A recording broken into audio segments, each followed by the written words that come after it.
Good evening, hockey fans. You found yourself in the neutral zone.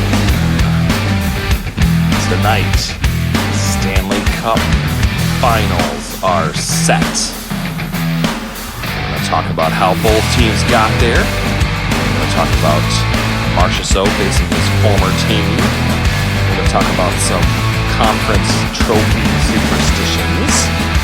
Will they actually mean a darn or not? We're going to talk about the Stanley Cup histories of both teams, as well as the very special history between expansion teams and the Stanley Cup, as well as the history of Vegas and how it's already growing leaps and bounds with all the different franchises that we believe there. All that and more coming up next on The Neutral Zone. Stop the penalty box, don't project into the boards. Protect your 5-hole, and let's light the lamp. Let's go!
And welcome on into the Neutral Zone on IE Sports Radio, your direct feed for all that is sports. I'm your host, Zach Puplis. Adam Kartik has the night off. Tonight, we have lots to get into, as always. We now have a Stanley Cup final set. How exciting. First game starts Saturday night, 8 p.m. Woo! Woo, man, can't wait. All this entire playoffs have led up to this. So we'll see what happens. Either way, we have a brand new first-time champ. How exciting will that be? Neither team has won a cup before. Florida made a trip in '96 to the Stanley Cup final, and Vegas made a trip their inaugural season back in 17-18. But neither one has won the cup, so we're going to get a brand new champ either way. How exciting is that? Woo! We knew this year was going to be kind of... Well, no, we didn't. We all thought Boston was going to get there, to be honest. So much for that. But after Boston losing, I think I had picked the Panthers from then on. Like, hey, if they've beaten the best, then why would they be scared of anybody else? Come on. If you're listening along with us here on Spreaker, you can hop on the chat room. Taryn Rodriguez is in there right now. He says, Lord Stanley's Cup will indeed have a new champion. Verily, verily, yes. And the drought for Canada still continues. Rough. Yikes. Sorry, Canada. Taryn says he didn't have Boston winning at all, to be honest. Who'd you have? Was it Anaheim? Let's be honest.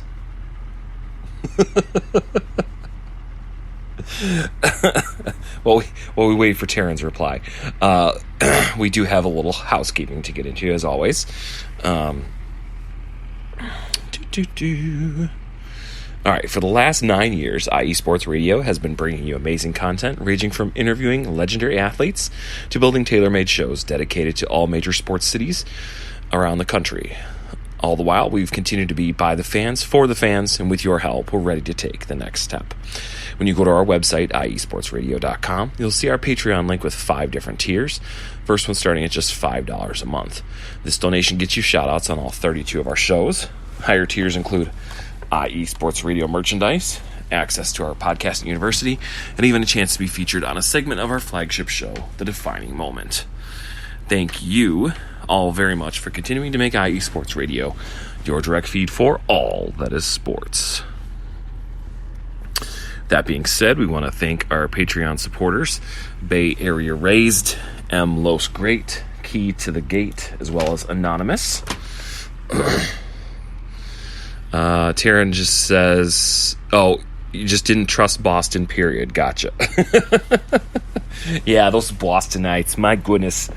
Always losing their khakis. But, yeah, you can you can follow along with us on Spreaker in the chat room. Hop on in with any questions, concerns, comments, or just, play along, have fun with us this session tonight. Or you can follow us on Twitter at the show at IESR Neutral Zone, or myself at the Pupless. Okay, cool. So let's get into it here. All right. So how did the Panthers make it to the final? Kristen Schulten, ESPN, just a couple days ago. Florida Panthers are bound for the Stanley Cup final, just as we all predicted. Kidding. In reality, Florida's trajectory this season reads like the plot of a classic Disney movie, a tale of plucky underdogs fueled by self-belief, slaying dragons, and beating the odds en route to an unexpected victory, and with all the main characters aligned to make it happen. Anti-hero Matthew Tkachuk has been the polarizing productive face of the Panthers' playoff run. Quiet, unassuming Sergei Bobrovsky is enjoying a career renaissance as Florida's backbone in net. Breakout star Brandon Montour has brought swagger to the blue line, and franchise veterans Alexander Barkov and Aaron Ekblad have stepped up to help Florida finally reach its potential. From role players Carter Verhaeghe to Sam Bennett to Sam Reinhart, they have rounded out the Panthers cast with robust contributions. Panthers have made for great theater. They'll be fascinating and fun to watch in the upcoming Cup final. Let's dive into exactly what Florida has done so well to become the darling of the NHL postseason.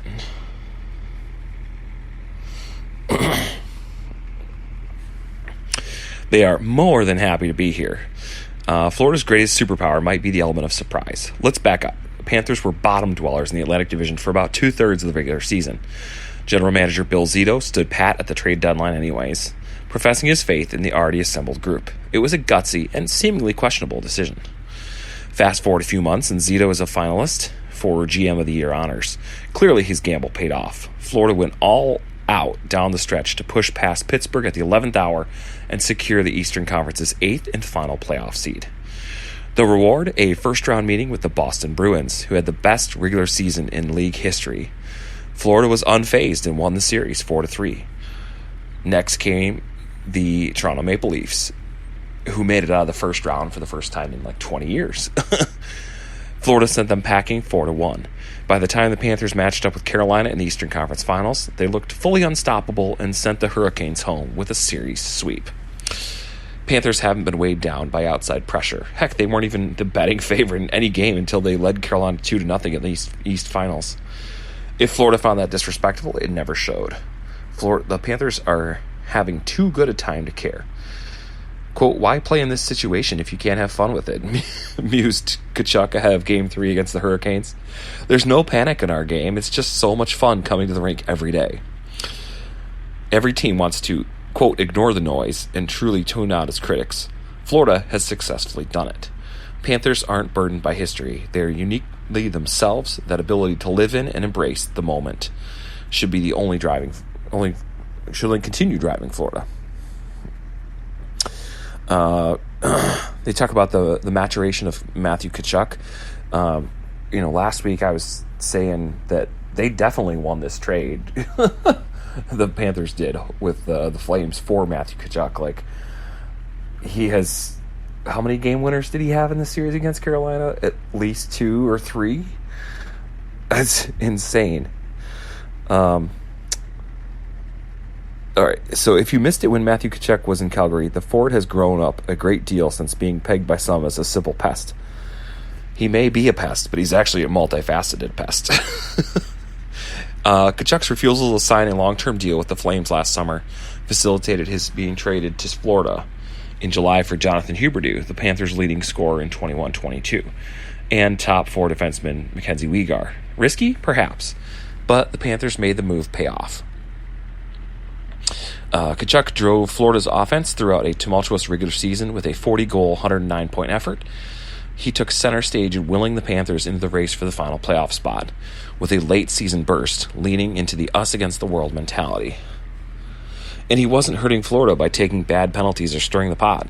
Tkachuk was too busy putting pucks in the net.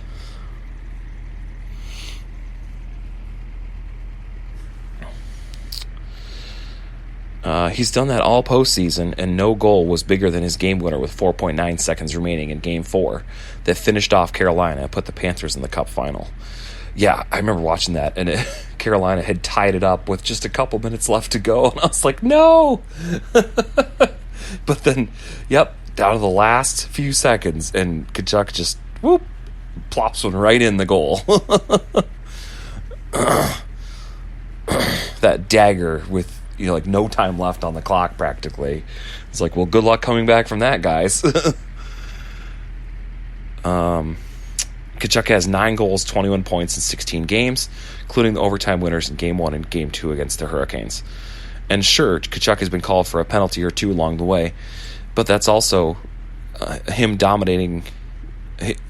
But he's also been a dominating presence up front at times and has come up with the required big plays.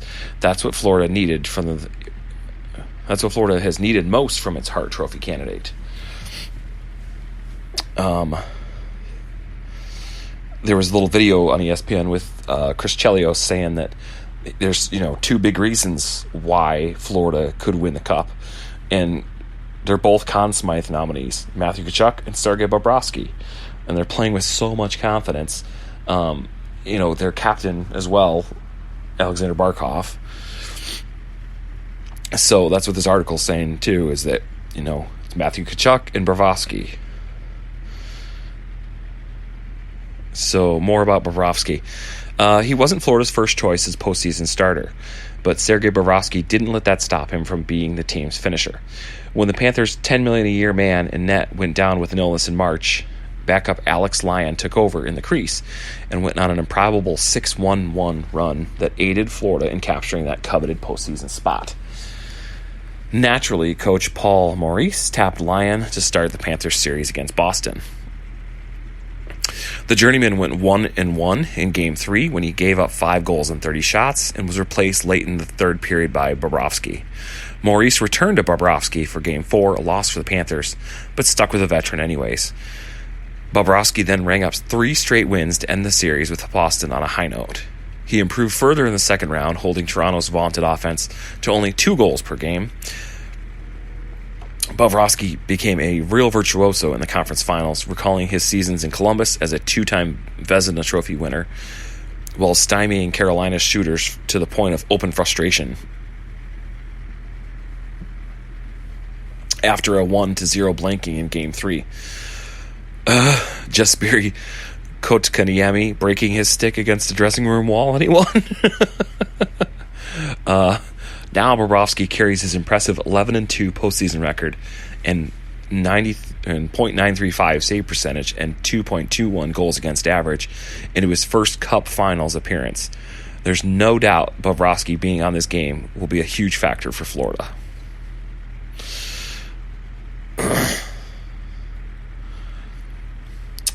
They talk about Montour as well. And lastly, the whole team is pulling their weight for the Panthers. Alexander Barkov has spent his whole 10-year career in Florida. Aaron Ekblad has been with the Panthers for all 9 of his NHL seasons. They have experienced regular season success, including as President's Trophy winners last season, but it has not translated to long postseason runs until now. Barkov and Ekblad have provided Florida with veteran savvy and maybe even a little perspective. They've been through the ringer with this franchise. They've answered their questions and wondered about the future. This is their time to enjoy the spoils. These Panthers aren't one-dimensional or overly reliant on a single aspect of their game. Florida rolls deep.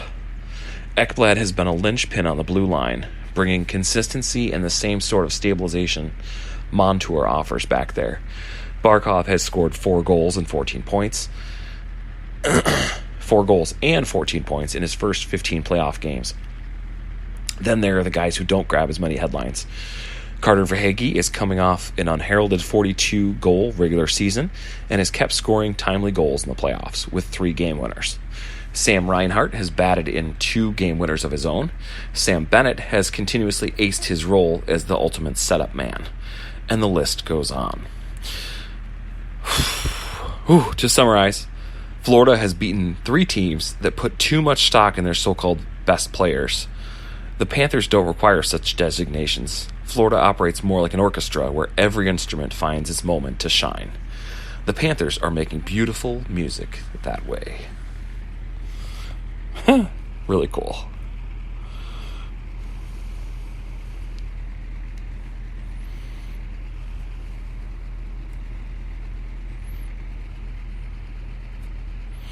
And Larry B has joined us in the chat room.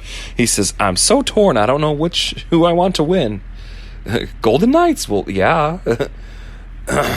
Larry, I'm with them. Let's go Golden Knights. Yeah, I just love all these team stories as well up until this point. Panthers took out the Bruins. That was not at all. That wasn't easy. That's why I had them. I had Boston at the beginning of the playoffs, but in the East ever since that first round, I've had Florida. If you can beat the best, then you deserve to be there. Even if you are an 8 seed.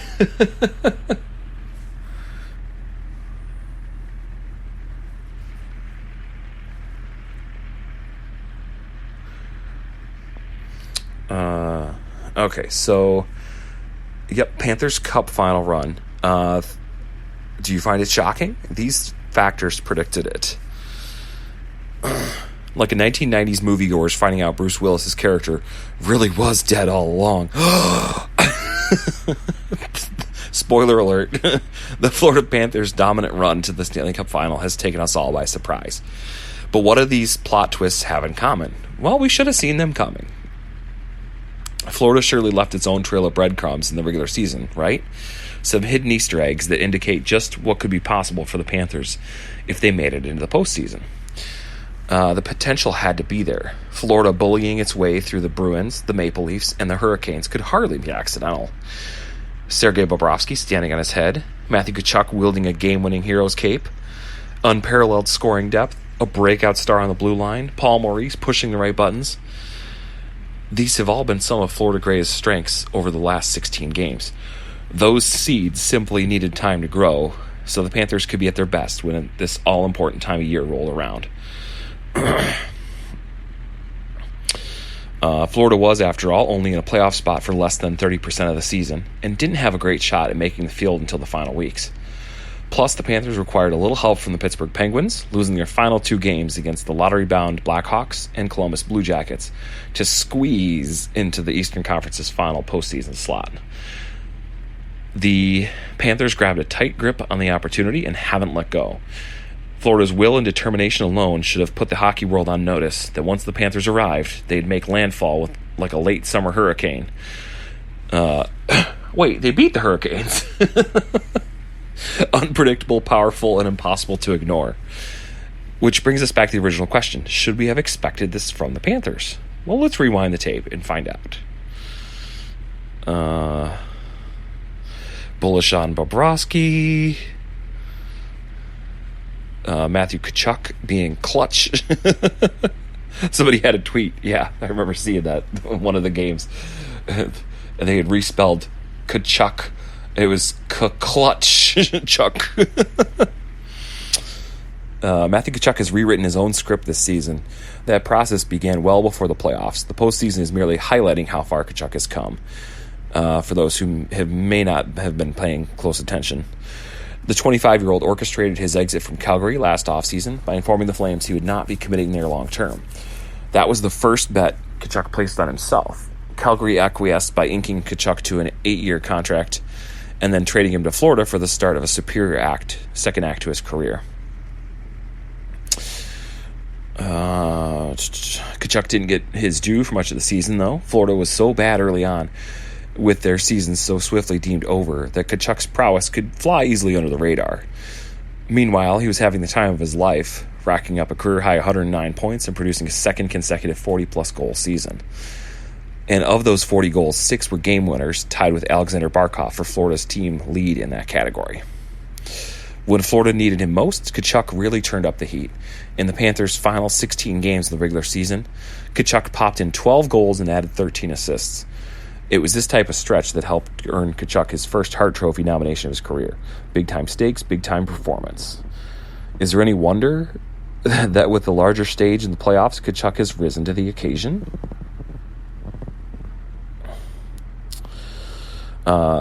Terrence says, give me Golden Knights. Vegas hasn't won a whole lot in terms of championships.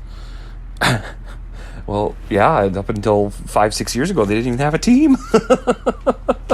Or any team, any pro sports team, which actually is a good segue into a discussion we're going to have later. So stick around for that. I think I'm going to go Vegas too. We'll have to see what Adam picks.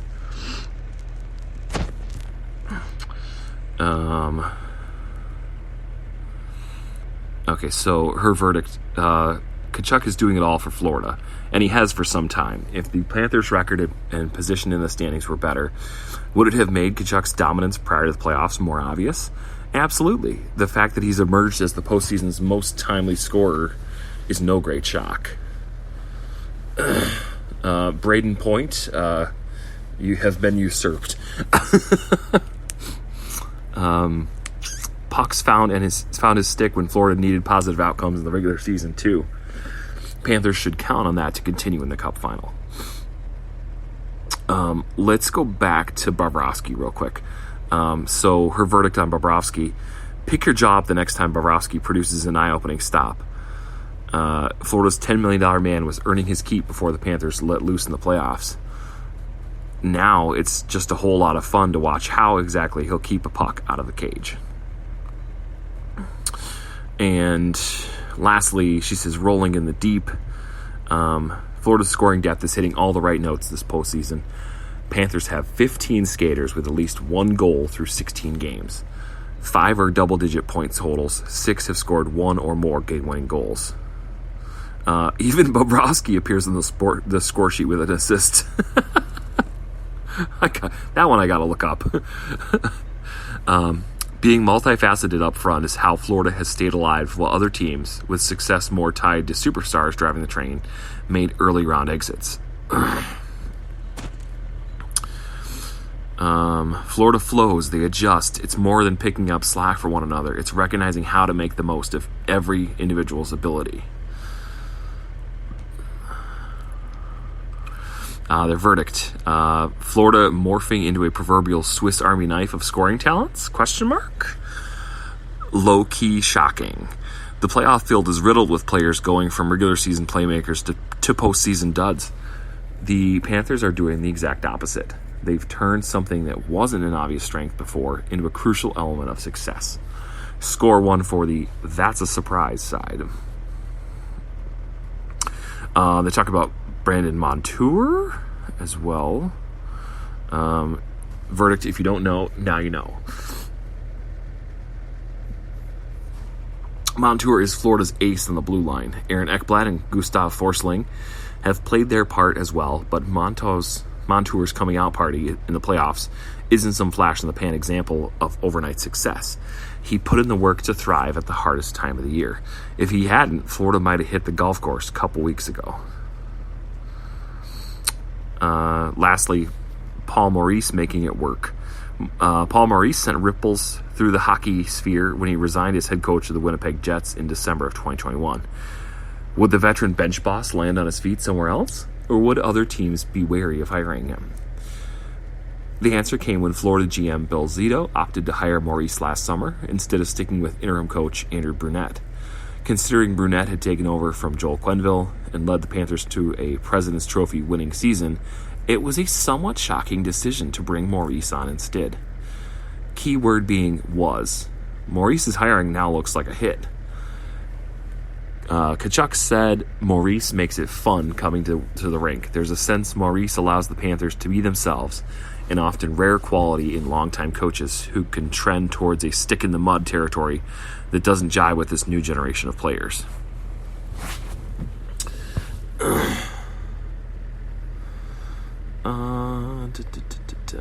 Consider the speech Maurice made after Florida's win over Carolina in Game 4 made them the Eastern Conference champs. It was short, sweet, and embodied the fun-first mentality Tkachuk referenced as one of Maurice's strengths. Quote, "We are going to go now into, for all of us, the greatest time in our lives. It's a lifetime of work to get to this, and there's something so much more important, and it's actually not the Prince of Wales trophy. It's the time we're going to spend together from right now until we get a bigger trophy. It's going to be the best time of our lives," end quote. There's positivity from Maurice. He doesn't lead with an iron fist, but is no pushover either.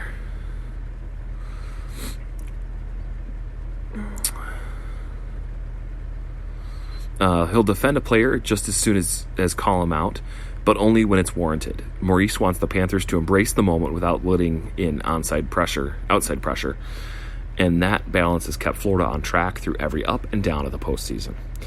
It's no wonder that the Panthers have cultivated the ultimate us-against-the-world mentality. Maurice appeared to have put his team onto it well before the playoffs started. It was only last month Maurice admitted that he'd lost a love for the game after what happened in Winnipeg. Over the course of this season, Maurice found his way back. The Panthers have come right along with him. A verdict. Coaching is an interesting business. Jim Montgomery rightfully earned heaps of praise for how he guided the Bruins through a historic regular season. Maurice pulled in far fewer accolades, while Florida was floundering much of the year. But the Panthers' eventual success should be in substantial part attributed to how Maurice got this group to buy in instead of bow out. The latter might have been easier. Ultimately, Maurice helped get the Panthers to this pinnacle, just 4 wins away from a Stanley Cup. And Florida has the receipts to prove this team is no fluke. It's the rest of us who shouldn't be surprised that the Panthers eventually put it all together to come collect their overdue respect.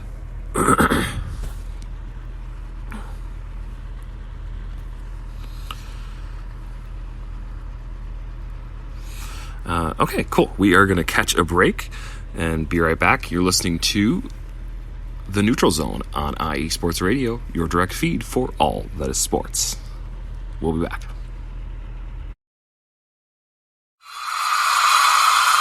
Damn! Green team! Set! Hey!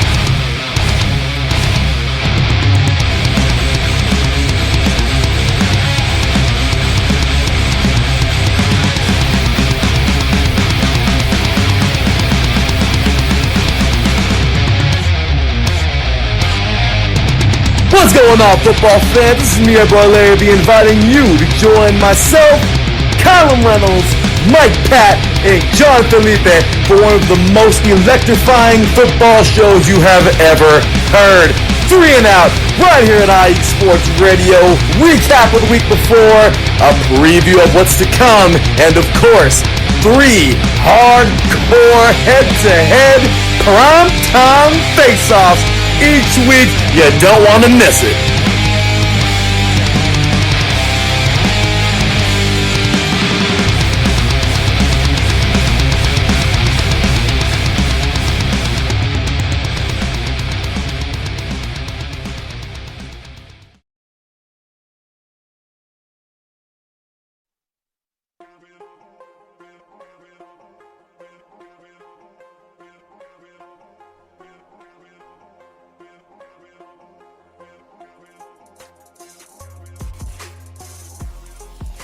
Hello, ladies and sinners. Hello, sports fans around the world. Hello, IE Sports family. This is Cale Henderson, the host of IE Vegas, the Sin City Sports Show, presented by IE Sports Radio. If you folks are interested in sports in the Vegas area, if you're wanting to have a blast for 1 hour, every Tuesday night from 7 p.m. Pacific Standard Time to 8 p.m. Pacific Standard Time, this is a show built for the Vegas sports fans, where we feature the Las Vegas Raiders, the Las Vegas Golden Knights, the Las Vegas Aces, and the University of Las Vegas, Nevada Rebels. Hopefully, fingers crossed, MLB team coming soon. Either way, if you folks are looking to have a blast for 1 hour each and every week, tune in Tuesday, 7 p.m. Pacific Standard Time to 8 p.m. Pacific Standard Time. If you folks are interested in Vegas sports news, go to our Twitter, at SinCities_IESR, and you can speak with me, the host, Cale Henderson, at Cale_Henderson on Twitter. At any time, be happy to reply. Always want to reach out to our fans. Again, the Sin City Sports Show, presented by IE Sports Radio, your direct feed for all that is sports.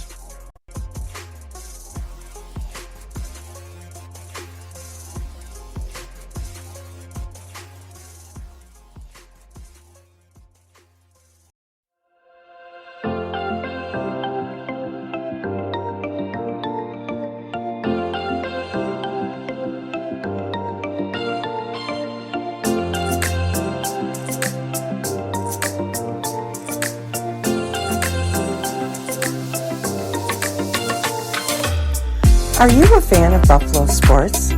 Are you thinking of changing loyalties and becoming a Buffalo sports fan? Do you even know where Buffalo is on the map? Did you know Canada is closer to Buffalo than New York City? Welcome to the Buffalo Huddle, every Tuesday night at 7 p.m. Eastern Standard Time and 4 p.m. Pacific Coast Time on IE Sports Radio, your direct feed for all that is sports. I'm your host, Patty Bax. This is a podcast designed for you, the passionate sports fan. I know you love your sports. Who doesn't?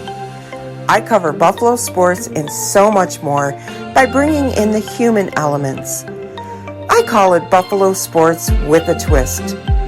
Join me as we take a journey into the world of Buffalo sports. I guarantee you'll fall in love with Buffalo just like I did. Each week we start with an inspiration, question of the day, a Buffalo fun fact, and our weekly challenge to you, the listener. Come huddle up with me every Tuesday at 7 p.m. Eastern Standard Time and 4 p.m. Pacific Coast Time for the Buffalo Huddle with Patty Bax on IE Sports Radio, your direct feed for all that is sports. As we say in Buffalo, go Bills!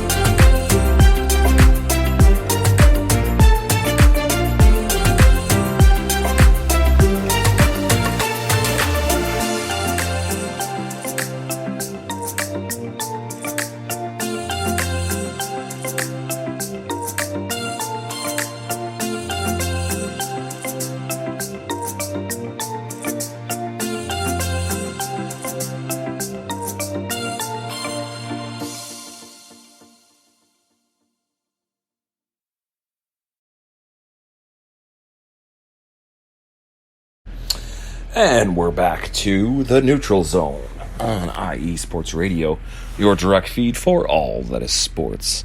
I'm your host, Zach Puplis. Adam Kartik has the night off.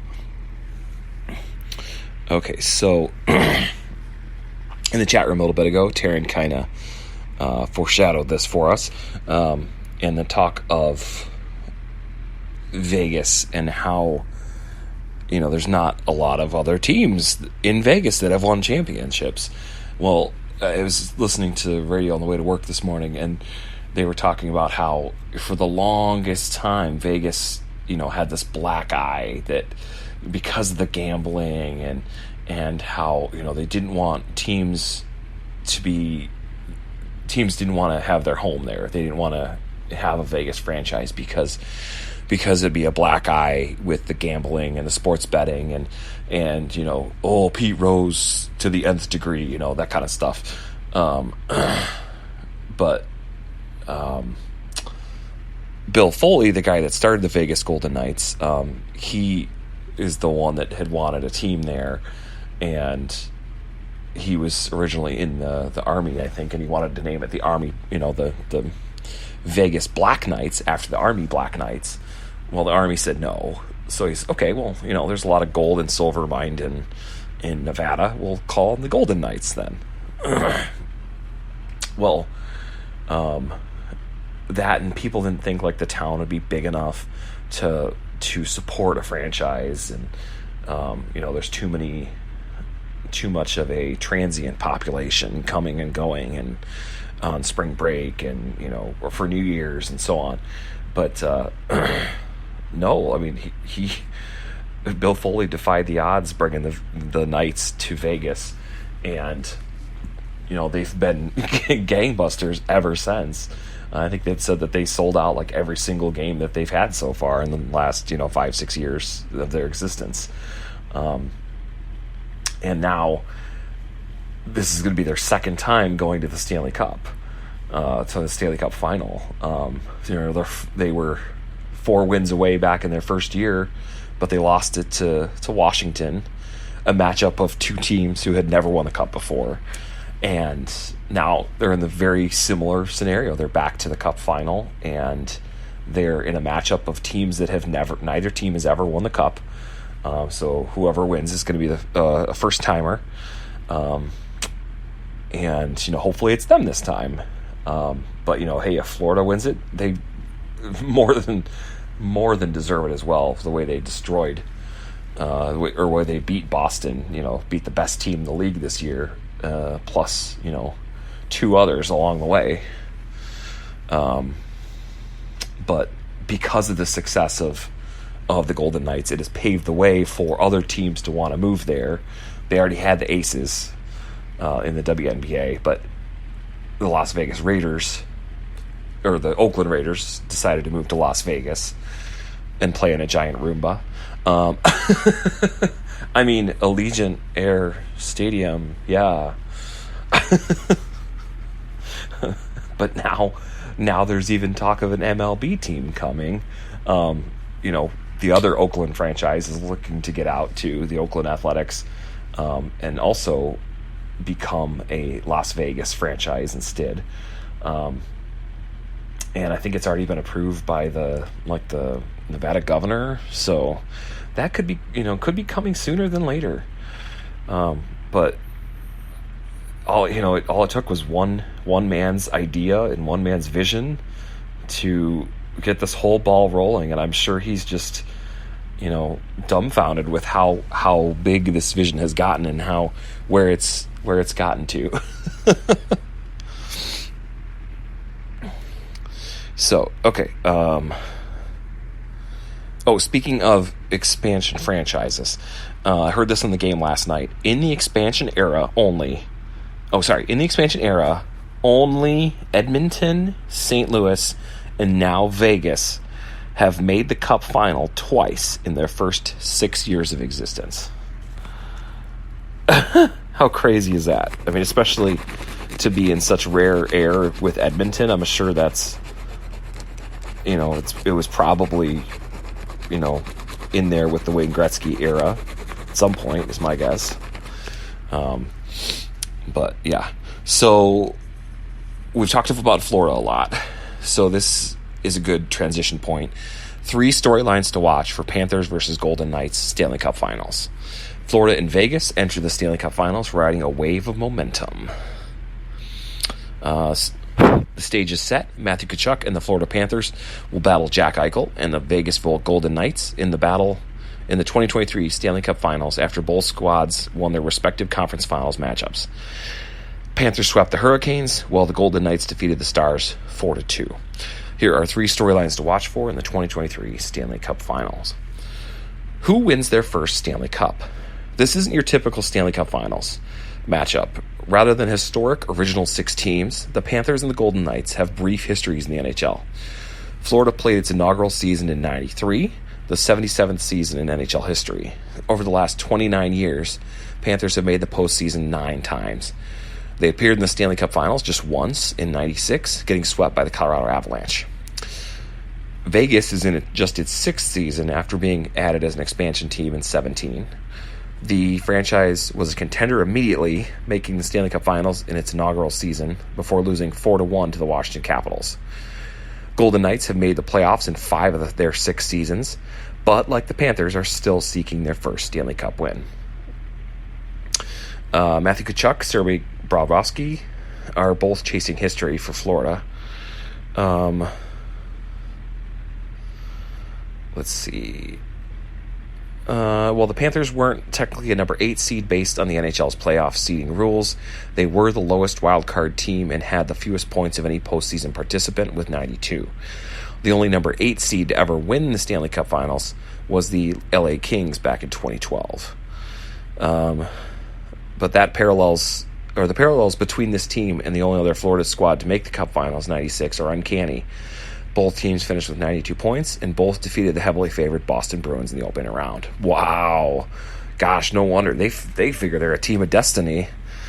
The 2023 Panthers will look to write a better final chapter as the 96 group was swept in the Stanley Cup.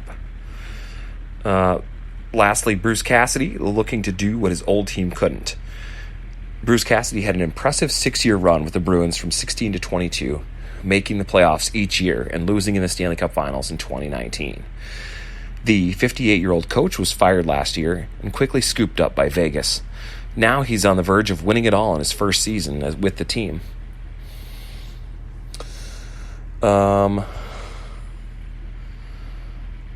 Cassidy led the Golden Knights to a franchise best record of 51-22-9 with 111 points. In the postseason, Vegas has cruised by Winnipeg 4-1 series win, Edmonton Oilers 4-2 series win, and the Dallas Stars 4-2 series win. The Bruins didn't seem to miss Cassidy in the regular season, compiling the most wins in NHL history at 65-12-5. But Boston collapsed after leading their series 3-1 in the first round against the Panthers, losing 3 straight, including Game 7 at home. Cassidy now has a chance to get the ultimate revenge on his old team by defeating the squad that eliminated them and raising the Stanley Cup in his first year away.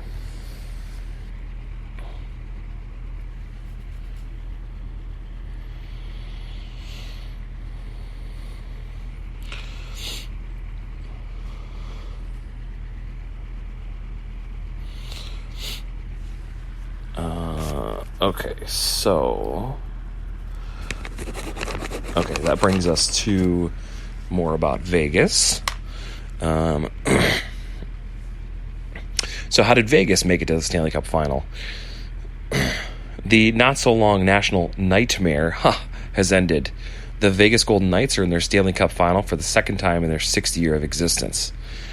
Reaching the postseason is a goal for many teams. Fair or unfair, making it to the playoffs has become the expectation for the Golden Knights. That's what happens when a franchise advances to the final round in its first season. Since then, every Golden Knights team has been judged through the prism of whether it could get back to the Cup Final and possibly win it all. It's what made last year's failure to make the playoffs so jarring, leading to many questions and the hiring of former Bruins coach Bruce Cassidy. Those questions were answered by what Vegas forward Jonathan Marchessault says is the best team the Golden Knights have had. Here's how Vegas secured its date with the Florida Panthers and moved within 4 wins of the first Stanley Cup in team history. Well, who's scoring for the Golden Knights? Everyone. They got a lot of depth. Don't call them front runners. What the Dallas Stars learned in the Western Conference Final is a lesson the Winnipeg Jets and Edmonton Oilers also discovered, in that the Golden Knights are more than comfortable playing from behind. They gave up the opening goal in Game 2 and 4 against the Jets, contests they would win by more than 2 goals before taking the series in 5 games. A similar scenario played out against the Oilers. Vegas trailed in Game 3 before scoring 5 unanswered goals. Knights also came from behind in Games 5 and 6 to close out the series. Edmonton had a 2-1 first-period lead in both games. It happened again in Game 1 of the Western Conference Final when the Stars took a 1-0 lead, only to see Vegas eventually win when Brett Howden scored in overtime. In Game 2, the Stars held a 2-1 lead before Jack Eichel and Ivan Barbashev combined to create a scoring chance. Marchessault converted to tie the game. Then Chandler Stevenson scored the winner in overtime. They're having 5-on-5 success against some big names. Rupe Hintz, Matthew Tkachuk, Connor McDavid, Leon Draisaitl, Evan Bouchard. They were the top 5 players in postseason points prior to Game 6 of the Western Conference Final. Here's something else they have in common. The Golden Knights have either played them or are about to play all of them. How the Golden Knights will fare against Tkachuk, who is second in playoff points, is one of the subplots to follow in the Cup final. But what they have done against the majority of these points leaders at this stage is another one of those items that has yet to attract attention, with the idea that it could as the playoffs go forward.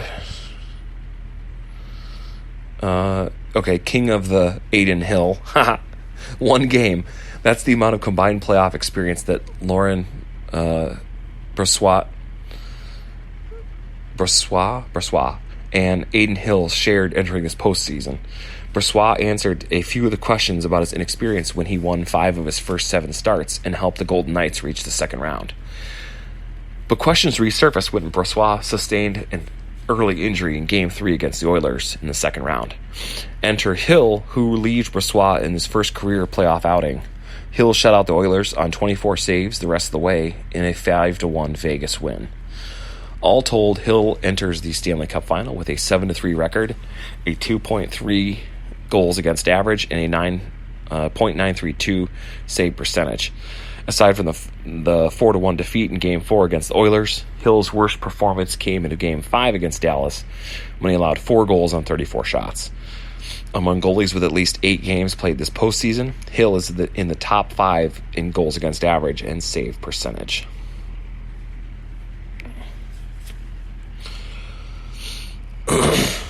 Okay, let's see. So in the game to seal the series, to clinch the series, the Golden Knights just dominated the Stars. They're winning 6-0. Like it's like the Simpsons gif. Stop! He's dead already. And Dallas could just do nothing right. And Vegas could just do no wrong. I think they had talked about it in the broadcast, like that they didn't go into it thinking, oh, we got to win this. They said, let's play our brand of hockey. Let's play to the standard that we expect of ourselves, and let's go out there and just have fun. And that led to a 6-0 victory. So Vegas is now going to host Game 1 of the Stanley Cup Finals Saturday night. NHL is guaranteed to have a franchise win its first ever Stanley Cup this postseason. It's the second trip to the Stanley Cup final for both franchises. The Knights played for the Cup in 2018, and the Panthers did so back in 1996.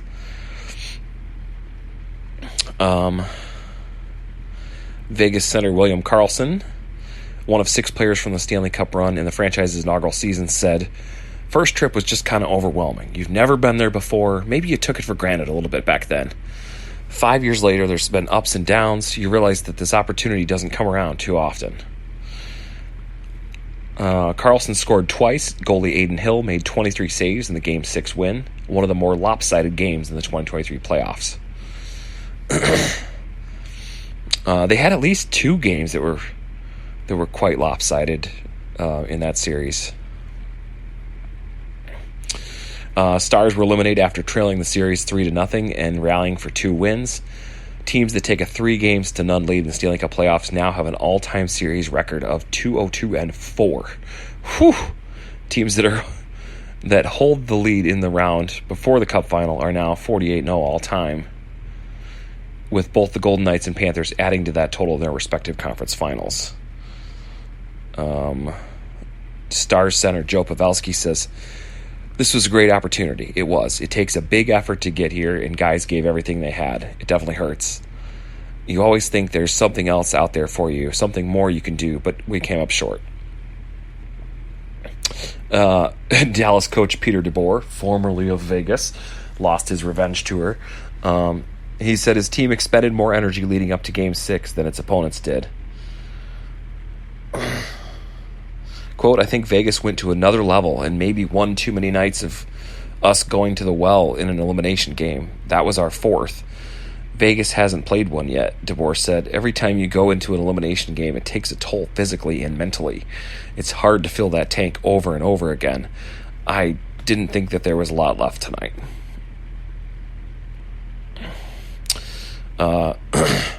Vegas was frustrated after allowing the Stars back into the series with 2 straight losses and vowed to come out in Game 6 with a better effort.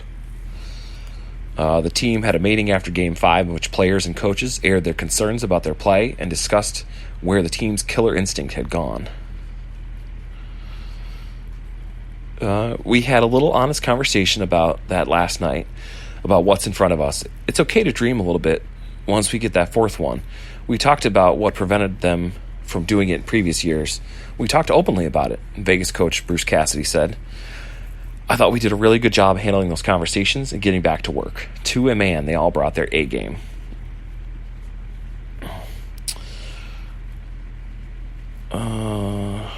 Wow. Pavelski, at the end of the day, you expect that we could be better in those situations and not let it get to that point. I think we as a group take some of the blame, give them credit. They were ready to play. They were hungry. Just like in Game 3, the Golden Knights pulled a 3-0 lead on the road in the first period. Jonathan Marchessault says, we've been good on the road and we wanted a good start, especially after our past 2 games, and we did just that. After the first period, we were up 3-0 and we weren't satisfied. We wanted more. I think that's the mentality that we've had a lot this season, and it's been good for us.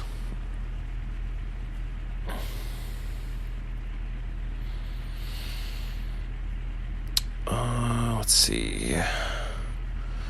After the game, Hill and his teammates surrounded the Clarence S. Campbell Bowl, awarded to the winner of the Western Conference Championship. Every postseason, there are discussions about the superstitions surrounding the touching of the conference trophies and how that impacts a team's Stanley Cup fortunes. The Florida Panthers touched their trophy. The Golden Knights did not. So we'll see what happens. Marchessault could be heard on the ice encouraging his teammates not to touch the Campbell Bowl. The Knights touched the trophy in 2018 and lost to the Capitals in the Stanley Cup final. Let's see here. According to ESPN Stats and Information Research, I was just gonna see if they have a record of this. Each of the past 4 head-to-head touch versus no-touch Cup final series has been won by the team that touched the conference title trophy. Oh, wow. Regardless, the betting world favors the home team, at least for now. Not long after the shutout, the Caesars installed Vegas as a negative 130 favorite to win the series. Quote from Marchessault about touching the trophy. It's just one of those things where it didn't work out for us the first year, right? So we're back here and we want to do things different. That one, the one that we want to touch is 4 wins away. There you go.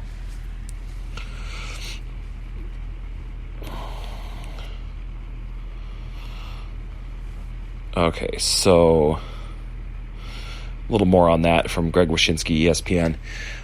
Clarence S. Campbell Bowl was placed on the black tablecloth adorned with NHL logos, glistening under the arena lights.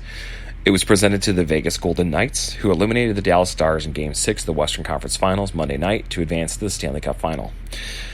As the Vegas captains surrounded the table, the hockey world wondered, would they touch the trophy or succumb to NHL superstition by leaving it alone? They did not touch it, even though the Florida Panthers, whom the Knights will face in the Stanley Cup Final, did touch the Prince of Wales trophy, which is awarded to the Eastern Conference winner. The one that we want to touch is 4 wins away, said Knights forward Jonathan Marchessault. The 2 trophies have been handed out to teams in some fashion since 1967. In 93-94, the NHL began giving out the Campbell Bowl to the Western Conference playoff champ and the Wales Trophy to the Eastern Conference playoff champ. In 97, the Philadelphia Flyers won their Eastern Conference title. Their captain, Eric Lindros, refused to touch the Wales Trophy, a move credited with starting a peculiar tradition in the NHL in which teams that won a championship refused to properly acknowledge the trophy that they've earned. There are 2 primary motivations for their behavior. The first is symbolic. As Marchessault inferred, teams believe they haven't won anything until they hoist the Stanley Cup. So why celebrate something less significant than hockey's holy grail? The other is pure sports superstition, the belief that touching the conference trophy can somehow impact a team's ability to win the big trophy, the Stanley Cup. Marchessault could be heard on the ice after Game 6, encouraging his teammates not to touch the Campbell Bowl. He was there in 2018 when Vegas captain Derek England touched the trophy and the team lost in the Stanley Cup final to the Washington Capitals. He wasn't going to allow his teammates to touch it this time. It's just one of those things where it didn't work out for us the first year, right? Said Marchessault, so we're back here and we want to do things differently. Vegas coach Bruce Cassidy was more curious than concerned about his team touching the hardware. Quote, "I'm not a superstitious guy at all, so I was game for whatever they decided," said Cassidy, whose Boston Bruins team did not touch the Wales Trophy in 2019, and they lost. It's their moment. If they wanted to pass it around, great. If not, that's fine by me too. The Panthers haven't been back to the Stanley Cup final since '96, or 1 year before star forward Matthew Tkachuk was born. Oh my gosh. Now I feel old. He said the team had no compunction about touching their trophy. The last thing that we're going to do is be superstitious about not touching it. Like, nobody said we were even going to make the playoffs. I think it's pretty cool to touch it, carry it around, and take a picture with it. We earned that thing, he said, after the Panthers swept the Carolina Hurricanes. But does it matter? According to ESPN Stats and Information, 17 teams have touched their conference championship trophy since 2001. Of those 17 teams, 10 have gone on to win the Stanley Cup. So, more often than not, the teams that have touched it have gone on to win the Cup. From 2011 to 15, no teams touched the conference trophies, but the Penguins touched the Wales Trophy in 16 and 17, winning the Stanley Cup both seasons, just like they did in 09 when they touched the Wales Trophy and won the Cup. In 08, they didn't touch it and lost to Detroit in the final. Tampa Bay Lightning touched it in both of their most recent Stanley Cup wins, 2020 and 2021, and their 2022 Stanley Cup final loss to the Colorado Avalanche, who touched the Campbell Bowl. About the Golden Knights versus the Panthers, each of the past 4 head-to-head touch versus no-touch Cup final series. I can't believe we're going into this much detail. Each of the past 4 head-to-head touch versus no-touch Cup final series has been won by the team who touched the conference title trophy. Adjust your expectations accordingly. Okay. We have one more fun story about Jonathan Marchessault. We'll get to it next week about him facing his former team. But in the meantime, it's been fun hanging out with you all tonight. We will catch you all next week for some more Stanley Cup action. We'll have had, 2 games by then, I think. And lots to break down and dissect and digest. And, we'll shout out you guys next week.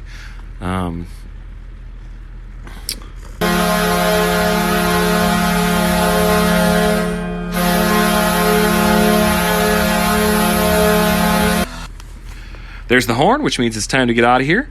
We want to thank all of our Patreon supporters, Bay Area Raised, M. Los Great, Key to the Gate, and Anonymous. I want to thank Larry and Taryn and everybody hopping in the chat room. And, we'll catch you all next week. In the meantime, stay out of the penalty box, don't get checked into the boards, protect your 5-hole, and light the lamp. We'll see you all next week. Everybody have a great night.